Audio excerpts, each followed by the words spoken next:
வணக்கம். நம்ம சேனல் இன்று பெரிய நெல்லிக்காயை வைத்து ஒரு பயணம் அதனுடைய சத்துக்களை பற்றியும் கூற உள்ளேன். இந்த பெரிய நெல்லிக்காயில் உள்ள சத்து என்று எடுத்துக்கொண்டோமானால் vitamin A, C, antioxidant, நார் சத்து, தாது பொருட்கள், இரும்பு சத்து, கால்சியம் முதலியவை உள்ளன. இந்த கனியை சாப்பிடும் பொழுது கணையத்தில் உள்ள இன்சுலின் சுரப்பு அதிகரிக்கும்.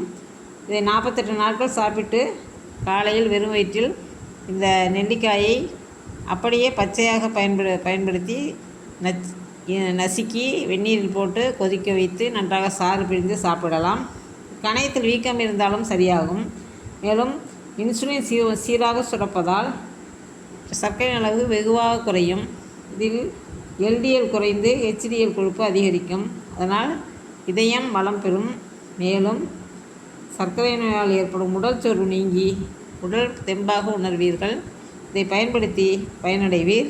மேலும் இதை காய வைத்து வற்றலாக வைத்தும் ஒரு நெல்லிக்காயை எடுத்துக்கொண்டோமானால் 7 பிரிவுகள் இருக்கும். பார்த்தீர்களானால் 7 பிரிவு, ஒரு நெல்லிக்காயை 7 பிரிவுகள் இருக்கும். அதனால் 14 பிரிவுகள் உள்ள 2 நெல்லிக்காயின் அளவுக்கு பொடி வத்தலாக காய வைத்திருந்தோமானால் பொடி செய்து அதையும் காலையில் வெந்நீரில் குடிக்கலாம்.